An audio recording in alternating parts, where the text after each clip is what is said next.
In a quaint village by a mystical forest lived a boy named Steon with a remarkable gift. He could communicate with animals. A chirpy robin perched on my shoulder and started talking to me in a language I could understand. Steon's parents soon realized the beauty and importance of his connection with nature. Every day after school, I would rush to the forest, eager to spend time with my animal friends. Steon felt a deep sense of responsibility and a profound connection to this enchanting place.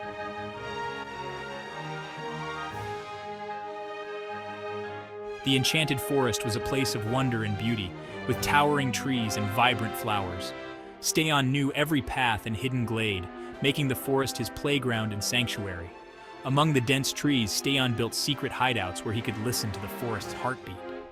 He marveled at the delicate balance of life, from the smallest ant to the grandest deer. The forest's enchantment lay in its stories, filling Steon with awe and a sense of duty to protect it.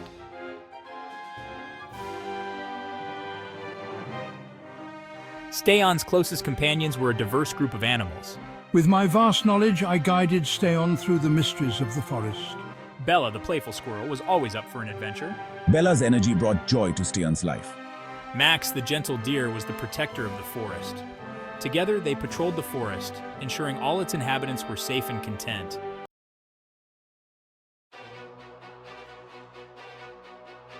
Deep within the forest lay a hidden clearing, a sanctuary where animals gathered. Steon often sought solace here, feeling a profound connection to this sacred space.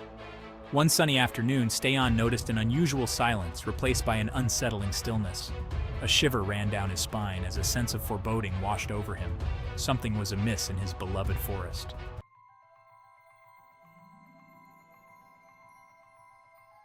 Seeking answers, Steon hurried to Ayan, the wise old owl. Ayan, what is wrong? What troubles you so? A darkness approaches our forest, a shadow cast by greed and ambition. Ayan shared whispers of a greedy developer named Steve, who had set his sights on their forest. Steon knew he had to act to protect his beloved forest.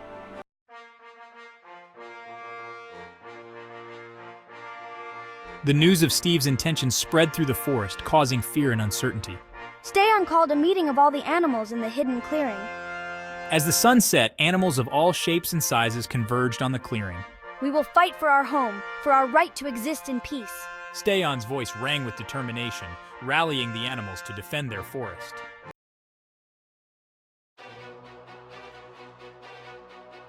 The next day, the peace of the forest was shattered by the roar of engines. Steve, driven by greed, saw the forest as a source of profit. Word of Steve's arrival spread, causing panic among the animals. Steon watched in dismay as the bulldozer carved its destructive path. He knew he had to act fast to stop Steve.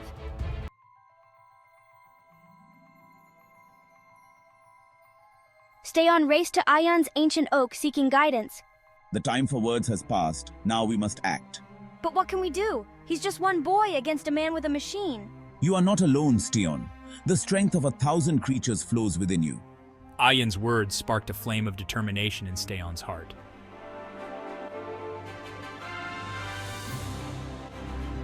Steon formed a plan to rally the creatures of the forest and outwit Steve. Ayan, we have to warn the others and gather everyone together. Fly, Steon. Gather the animals at the heart of the forest. Steon sprinted towards the heart of the forest, the weight of responsibility heavy on his shoulders. He would be their voice, their champion, their protector.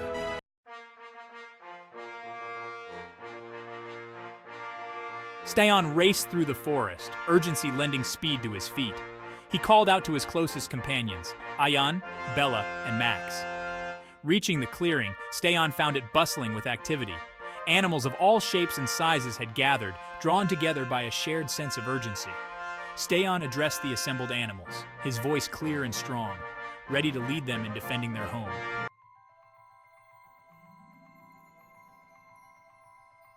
My friends, Steve is here, and he brings with him destruction and greed. He sees our home, our sanctuary, as nothing more than a source of profit, a collection of trees to be felled and sold. A wave of anxious murmurs rippled through the clearing, confirming what they all knew. But we will not let him take what is rightfully ours. We will fight for our home, for our right to exist in peace. We will use our strengths, our cunning, and our deep love for this forest to outsmart him, to protect what is precious to us. Ayan swooped down from a nearby branch, landing gracefully beside Steon. Steon is right. We must stand together. We must use our knowledge of these woods, our instincts, and our combined strength to outwit this greedy human. Ideas began to fly around the clearing, a flurry of suggestions and plans. Bella, ever the quick thinker, suggested a diversion, leading Steve and his machines on a wild goose chase through the densest parts of the forest. Max proposed using their combined strength to create obstacles, toppling trees and rolling boulders to block Steve's path. Steon listened intently, his mind working furiously as he pieced together a plan. It had to be audacious, something unexpected, something that would play on Steve's greed and send him running back to the city with his tail between his legs.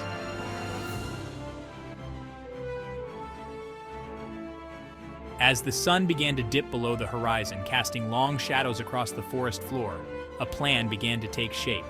It was a risky plan, one that would require perfect timing and the cooperation of every creature in the forest. But Steon knew, deep in his heart, that it was their best chance. Here's what we're going to do. Steon announced, his voice filled with a newfound confidence. He outlined his plan, explaining how they would use a combination of misdirection, illusion, and a touch of well-placed mischief to scare Steve away for good. The animals listened with rapt attention, their initial anxieties replaced by a glimmer of hope. Steon's plan was daring, but it just might work. The first order of business was to spread the word. The whispers started that very night, carried on the wind, rustling through the leaves, rippling through the long grass. Every creature, from the smallest ant to the largest deer, had a role to play in this grand performance. Under the cloak of darkness, the forest came alive with a silent, coordinated effort. The animals worked tirelessly, their movements guided by a shared purpose, their hearts united in their love for their home. The fate of the forest rested on their shoulders, on their ability to outsmart their human adversary.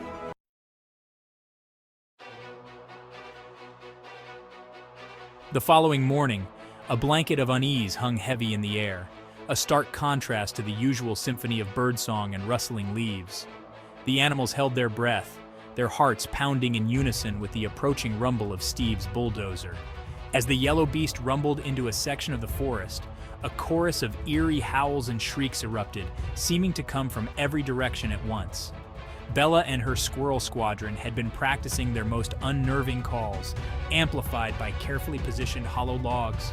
High above, a flock of ravens, led by Ayan, circled ominously, their black feathers glinting against the bright sky.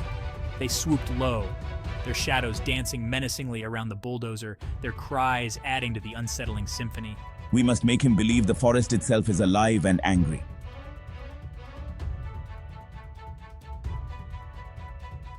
The sudden shift in the atmosphere, from peaceful serenity to unsettling chaos, was not lost on Steve.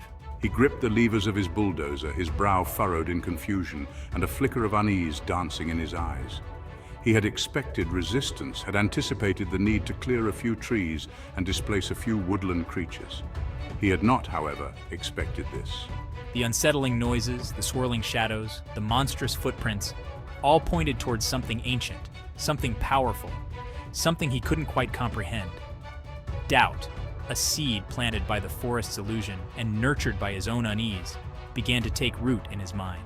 A bead of sweat trickled down his forehead as he cautiously maneuvered the bulldozer forward. The air grew heavy with the scent of pine and damp earth, a primal aroma that spoke of a power far older than he could comprehend. He had always considered himself a practical man, a man of logic and reason, a man who saw the world in terms of profit and loss. But now, surrounded by the unsettling symphony of the forest, his practicalities seemed to crumble, replaced by a growing sense of unease. He tried to ignore the whispers of doubt, tried to convince himself that this was just a clever ruse by the locals, a desperate attempt to scare him away from his prize. He reminded himself of the riches that awaited him, the profit to be made from the countless trees he would fell, the land he would clear.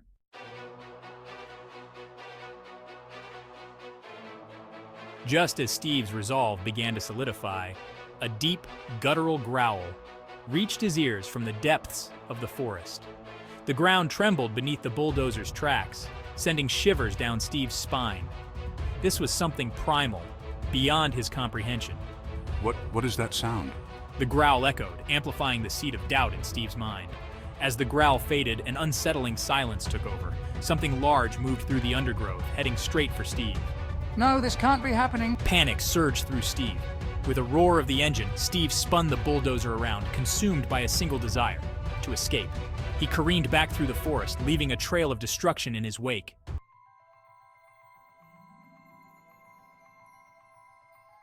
The echoes of the bulldozer's engine faded into the distance, leaving behind a silence almost as unsettling as the forest's illusion. The birds, hesitant at first, gradually resumed their songs, tentative melodies weaving through the trees like threads of hope. Sunlight, previously obscured by Steve's ambition and the shadows of their plan, dappled the forest floor, painting the familiar paths in a new light. We did it! We really did it!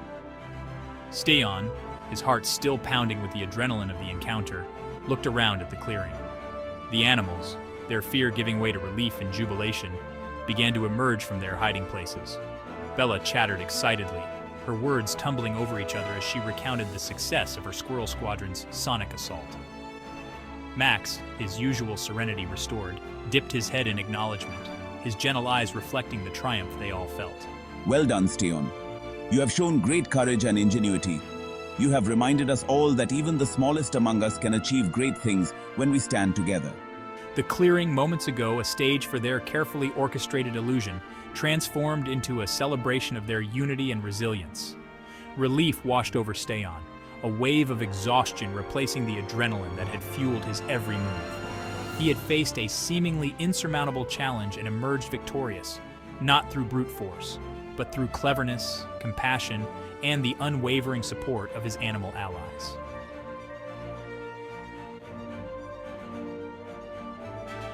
In the days that followed, a sense of peace returned to the forest, deeper and more profound than before. The animals, emboldened by their victory, went about their routines with a renewed sense of purpose, their movements imbued with a quiet confidence. The trees, silent witnesses to their struggle, seemed to stand a little taller, their leaves rustling with a symphony of gratitude. Word of their triumph spread like wildfire through the intricate network of the forest, carried on the wind, whispered from creature to creature. The forest, once threatened by greed and ambition, had found its voice, a voice that spoke of unity, resilience, and the enduring power of nature. It's amazing to see everyone so happy and at peace.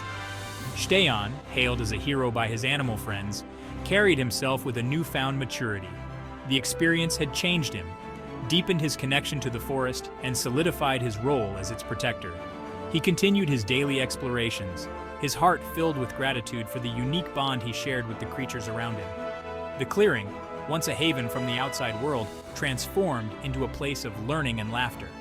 Steon, guided by Ayan's wisdom, learned about the delicate balance of nature, the interconnectedness of all living things, and the importance of respecting the natural world. He shared stories of his human world, bridging the gap between two seemingly disparate worlds.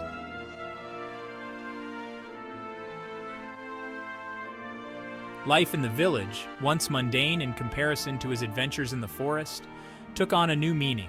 Steon, armed with his newfound knowledge and empowered by his experience, became an advocate for the natural world. He shared his stories with anyone who would listen, his words planting seeds of awareness and appreciation for the often overlooked wonders of the natural world. You wouldn't believe the things I've seen in the forest. It's like a whole other world out there. He organized nature walks, inviting his classmates and friends to experience the magic of the forest firsthand. He spoke out against pollution and deforestation, his voice, though small, carrying the weight of 1,000 rustling leaves, 1,000 chirping birds, 1,000 creatures united in their desire to protect their home. Steon's journey, though sparked by a threat, became a lifelong commitment to preserving the beauty and balance of the natural world. He learned that true strength lay not in dominance, but in understanding, not in conquering nature, but in coexisting with it. We have to protect it. It's our responsibility to make sure the forest stays alive and thriving. And so the boy who could talk to animals became something more. A bridge between two worlds, a voice for the voiceless, a guardian of the forest. His heart forever entwined with the rhythm of the woods. His story, a testament to the power of unity, courage, and the enduring magic of nature, echoed through the trees, a beacon of hope for generations to come.